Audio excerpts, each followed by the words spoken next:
Hi scholars. In this video I want to talk to you about a special problem that plagues groups, sometimes called groupthink. Now oftentimes when people think of a group, they think the worst thing that can happen to the group is conflict. Conflict when they're fighting and they're arguing back and forth, and certainly conflict can be bad, although as we'll find out in the conflict video it can actually be very helpful. But sometimes the biggest problem confronting a group isn't conflict, it's the exact opposite. It's groupthink. Groupthink occurs when the members of the group work so well together that they begin to think with one mind. So what causes this groupthink? Now there's a lot of different causes, and we're going to be focusing on a few of these. The first one is group identity. When the group identity is really strong, they identify with each other, they tend to like each other a lot, and their membership in this group becomes part of who they are. Elements of their identity, the things that they see as part of who they are, they share in common with others. Sometimes people talk about the value of increasing diversity within groups. And the most important aspect of diversity that we need to increase in groups is really defined by who somebody is. So if people really define themselves by their socioeconomic status, like let's say they're all financially wealthy, and that's part of who they are, not how others define them, but how they identify themselves, then they're more likely to form groupthink with people who are also socially or financially wealthy. Or if they're financially very poor, they're struggling working class, and that's part of who they are as a person, then they're more likely to form groupthink with people who are also financially struggling. Now, if somebody doesn't define themselves by their socioeconomic status, they're going to be far less impacted by the fact that they're in the group with people that are similar or different in that way. Similarly, some people define themselves by their gender. It is like who they are as a person. And therefore, if that is how this person self-identifies, then they will tend to be more likely to form groupthink with other people who have that characteristic as well. Other people, they don't define themselves by their gender, and therefore it doesn't really make it more likely for them to have groupthink with them. Some people, they define themselves by their nationality. Some define themselves by their race or ethnicity. You get the idea.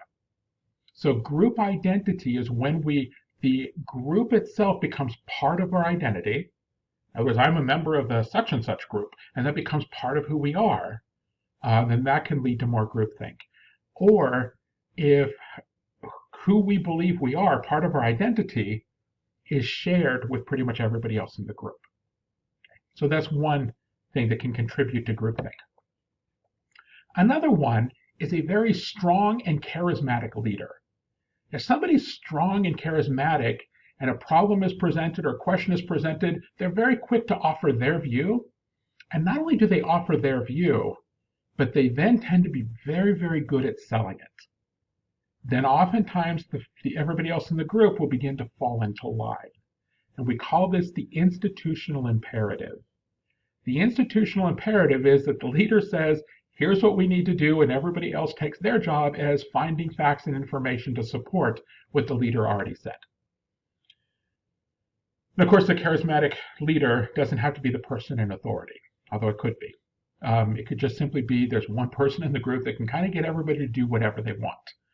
And so they take a position, and they're very good at convincing everybody that this is the way. And then over time, the group really, as soon as this person expresses a view, everybody kind of almost just a fait accompli, that's probably going to be the group view, and the momentary resistance becomes less and less. The third contributing factor that can lead to groupthink is when the group has low knowledge.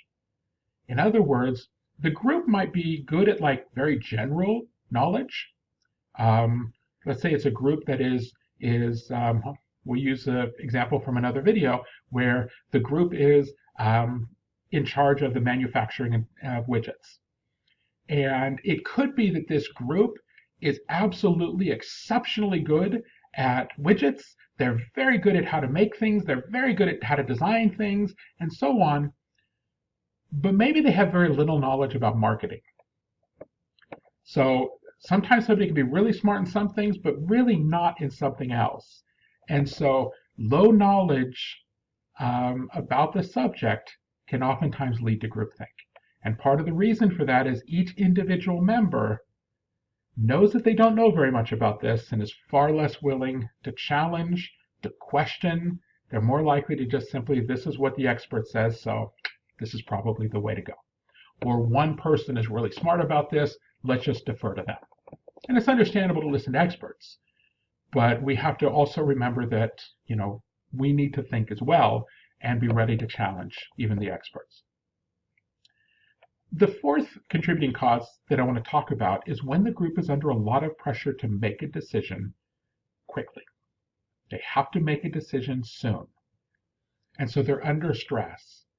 And sometimes the faster decision is preferred over the better decision that would have taken more time. An example of this, and a very simplistic example I know, is group projects in school. With group projects in school, you get 3 or 4 students together, and they have to come up with what their topic is going to be. Just kind of sit there. If somebody says, I think we should talk about this, and here's how we could break it down, then everybody else kind of like, that sounds fine. Let's go with that. They need to make a decision about the topic so they can get started and get this project done. And so therefore, they're just very quick to follow suit. Well, this occurs in a lot of organizations where the organization has a deadline. This group has to figure something out or accomplish something. Then they oftentimes fall into the idea that the worst idea given first is better than the best idea given last. So let's quickly make a decision and move on. So I want to talk about some of the signs or symptoms of groupthink. And there are others, but these are the ones that most often are talked about. And you'll notice with these that they tend to be progressive, which means the first one leads to the second, leads to the third, leads to the fourth, leads to etc. That does not mean that a group suffering groupthink couldn't start with mind guards, just very quickly right off the bat. It just means that oftentimes these are linked together.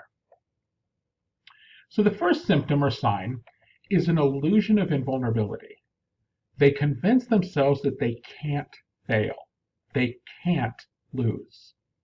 Because we can't fail, we really don't have to be as careful in thinking this through and analyzing it, because of course we're going to succeed. When groupthink was developed as an academic theory in the early 1970s, they used the failed invasion of the Bay of Pigs, Cuba, as the example. And it's really the study of what happened in the Bay of Pigs that led to a lot of this research. In the Bay of Pigs, I'm not going to go into a huge history lesson about it, but in the Bay of Pigs, President Kennedy came into office and there was an effort underway to figure out how do we overthrow Fidel Castro in Cuba. And there was a group of Cuban refugees that the US was going to arm and train and prepare and then send them into Cuba. And the belief was once they arrive, all the Cuban people will rise up and support them as liberating them from Fidel Castro, and Castro will be overthrown. Well, of course, it didn't work. Some of the ideas of how it didn't work is they actually landed the refugees in Cuba without weapons, without adequate weapons. They believed that the weapons can arrive a few hours later, because why do they need weapons right away when all the population is going to support them? Of course, it didn't work out that way. The illusion of invulnerability means we don't really give a lot of time and attention to how do we fail, because we're not going to. We can't fail. Another example that this has been applied to is the 1986 explosion of the Space Shuttle Challenger. This tragedy in January 31st, 1986 was, it really impacted a lot of school children at the time, because a school teacher, Krista McAuliffe, was going to go up in the Space Shuttle Challenger and she was going to do daily science lessons. They were going to be broadcast to schools across the United States. And it was meant to inspire kids to want to go into the space program and to fall in love with science. And so I still remember them bringing in little TVs into the classroom so that all of us could watch Krista McAuliffe, our teacher, go up in outer space and prepare these science lessons. And those kids watched in horror as the space shuttle blew up. Well, there were signs that the space shuttle was in danger. There's an O-ring. You've probably heard the story. I'm not going to bore you with a lot of the history, but there's an O-ring, and it is designed to bend, to be very malleable, because there's enormous pressure on this O-ring, but by bending, it doesn't break. Well, January 31st, 1986 was a very, very cold morning, and so the O-ring was frozen. So you can be very malleable, but once it freezes, it's rigid. And so there were people in NASA warning that if it's rigid, there's a chance that the pressure will break it. And if it breaks, the Space Shuttle Challenger might blow up. But NASA had been going into outer space. They've done this. This is almost a routine thing. And so it's like, oh, of course we can't fail. We can launch in the cold. We can launch at winter. And of course, unfortunately, it ended tragically in that case. But there's an illusion of invulnerability. They have difficulty recognizing that we might fail. This sometimes then is protected further with a belief in the moral superiority of the group. The group comes to believe we're the good guys. We're advancing science with the Space Shuttle Challenger. We're fighting the communists and oppression in the case of the Bay of Pigs. They assume this moral superiority, and that way, even if we do fail, which we won't, but even if we do fail, it was still worth it. So they set this thing to where even if we lose, we still win. They do that by defining we are the good guys. Which leads to the third one, stereotyping opponents. If we're the good guys, who must they be? The bad guys. So therefore, anybody who speaks out against us are opponents, people who are against what we want to do. Of course we shouldn't listen to them. They're the bad guys. If they start presenting us with facts and information that says, here's why you shouldn't do that, we're not going to listen to the bad guys. We're the good guys. Okay? So it ends up causing us to not really consider opposing viewpoints. Because who wants to listen to the bad guys, right? Well, if you believe that we're the good guys and you stereotype opponents as being the bad guys, it leads to the fourth one, self-censorship. Now, probably all of us have experienced this at some point, especially by the time we're adults. Self-censorship is when we know something. We know the group is making a mistake, for example, or we know that what somebody is doing is wrong, but we don't say it. We censor ourselves because if we say something, it's going to cause problems, it's going to be embarrassing to us, people are going to get mad at us. Again, remember, the group around them believes that the group is the good guys, and anybody opposed to them are therefore, by definition, the bad guys. Very few people want to raise their hand and volunteer to be on the bad guy side. And again, some of you may have had this happen to you before, where a group or a friend or whatever, you guys are going to do something you know is a bad idea. You know it's probably not going to work, but you do it anyway. And then when it fails, sometimes they'll actually even say, I knew that wasn't going to work. What do you mean you knew it wasn't going to work? Why didn't you say something? Oh, I just didn't want to say anything. I didn't want to rock the boat.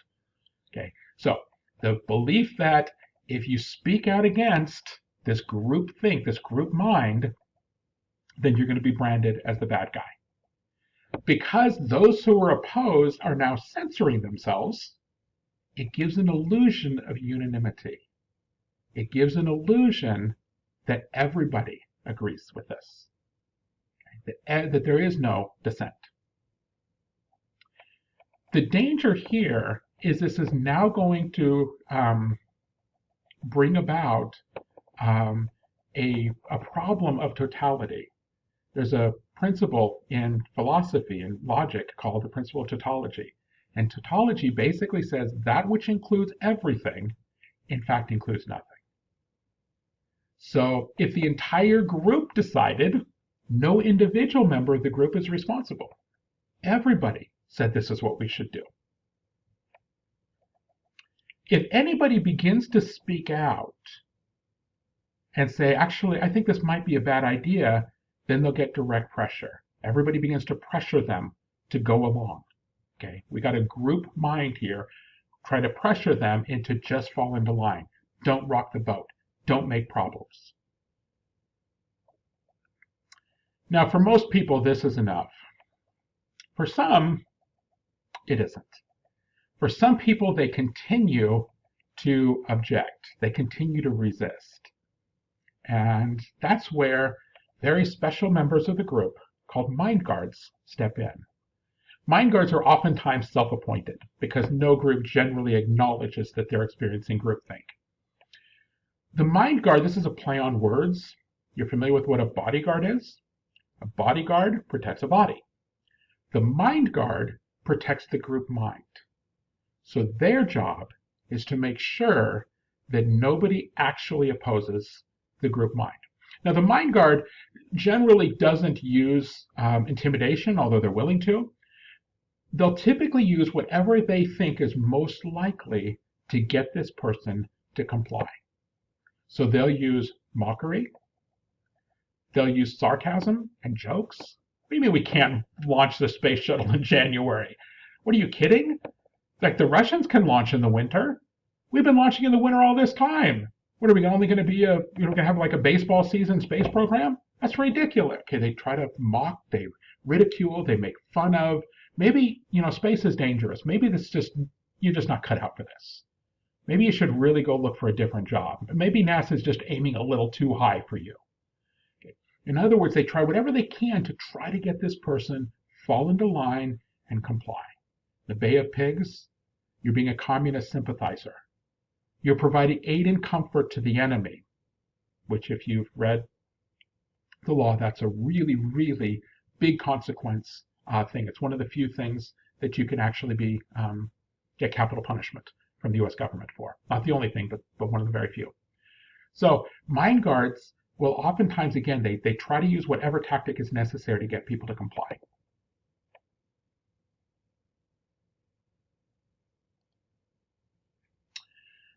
I want to talk to you about a very, very special form of groupthink. And this one is called the Abilene paradox. I'm going to tell you a little story, and this is kind of the traditional story for the Abilene paradox, and it'll make it clear why we use Abilene. It's from Abilene, Texas. So the idea of the Abilene paradox is that you can have an idea that nobody in the group actually likes, but yet it gets approved unanimously. Now, think about that. Not a single person in the group likes the idea, but it passes the group without a single vote no. So here's a little story that kind of illustrates this. So we got Sandy and Robert. They're a young married couple. They're living in Texas. Sandy's parents, Edward and Martha, who are visiting from Connecticut, and they wake up in the morning, and Edward and Martha says, "So, what do you guys want to do today?" And Sandy and Robert say, "Well, we can hang out here and visit." And Edward's like, "Oh, no, nonsense. I've been waiting to get to Texas most of my life. I want you to show me some things. Let's go sightsee." Sandy and Robert kind of look at each other, and, Texas is a diverse place. There's places that are great to go sightseeing and some that aren't so much. And they go, "Well, there's not really very much to see around here."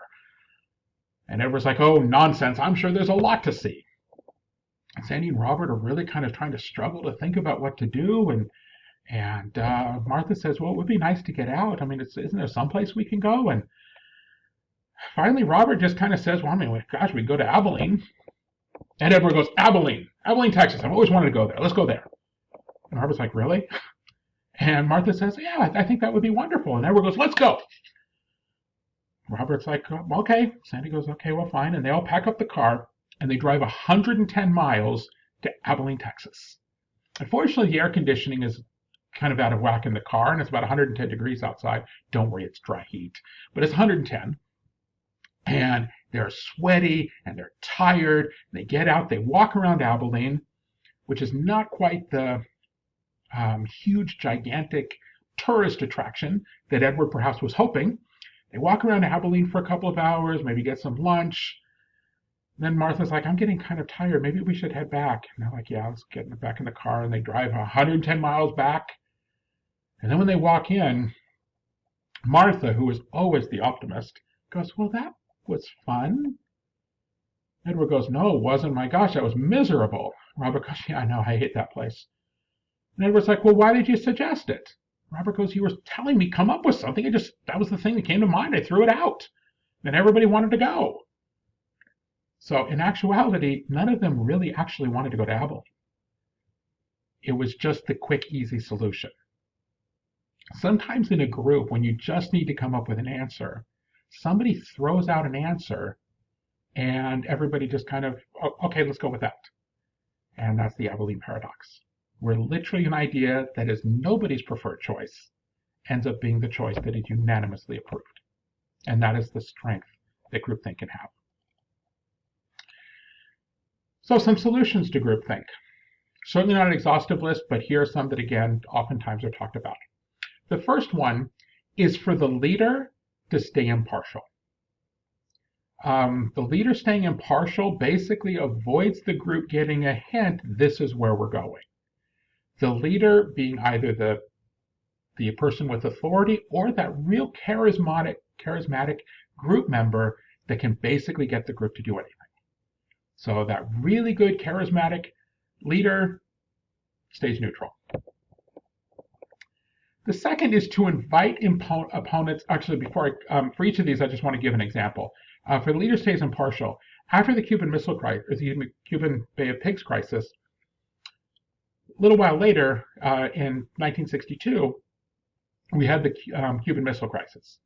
And President Kennedy, looking at what happened with the Bay of Pigs, President Kennedy stayed very neutral, to the frustration of a lot of his cabinet members and military advisors and such. They wanted him to make a choice, and he just kept asking questions and avoiding really committing one way or the other. He let Bobby, his brother, and Attorney General know what he was thinking. For the most part, he just asked questions and tried to stay neutral. Because as soon as the president says, this is what we're doing, then everybody's inclination is to, okay, that's the plan. Second, invite in opponents into the group. So once again, these people are oftentimes stereotyped, but bring in intelligent, but very, very opposed individuals to come in. They can bring in different perspectives. They will challenge your group's basic assumptions. And President Kennedy brought in a couple of his really big political opponents into his working group, one in particular, to work through the Cuban Missile Crisis. You can also invite them to send in information so that they can submit information, you can review it. Third one, appoint a member of the group to act as, for lack of a better way of putting it, the devil's advocate. What this group member's assignment is you're going to play opponent, tear the group to shreds, tear apart our assumptions, our ideas, our beliefs, just the core of what this group stands for. It's usually a good idea to select that very charismatic person. Get them to take that role. Somebody who's a really good debater, who's willing to stand up to the group and enjoys refutation, enjoys attacking arguments. Now, others can join that person. They can say, I'll be devil's advocate also, and what about this? But what this does is it forces the group to answer challenging arguments. And if the group says to the devil's advocate, do you really believe that? The devil's advocate can say, hey, listen, it's not about what I believe. I'm supposed to take the other side. This is what our opponents are going to say. Okay, so they have that shield of protection, that ability to actually challenge and not be the bad guys. Another idea is you can break into smaller independent groups. So if you have 12 people in your group, if you break into 4 groups of 3, and each of those groups of 3 go and they develop the ideas independently. Now, each of those groups of 3 are probably going to experience groupthink, because even as a group of 12 they do. But then once each of the 3 have become committed to ideas, you bring those groups back together and let them argue and fight about what is the best idea. Okay. So each of them are committed with their groupthink to their subgroup's idea, and now it's going to lead to a very strong debate. And this is another idea that President Kennedy did, where President Kennedy left his brother in charge and left. And they would break up into little working groups. And people who were in favor of military attack against Cuba banded together and they advocated for that. And people who were in favor of a quarantine advocated for that. Economic sanctions advocated for that. Dialogue and diplomacy with Russia advocate for that. And then each of those groups are brought back together and they can argue for their perspective. So those are some solutions to having groupthink. So this was another kind of longer video, 25 minutes. I apologize for that. Thank you very much for watching and giving me your attention, and I'll see you in the next video.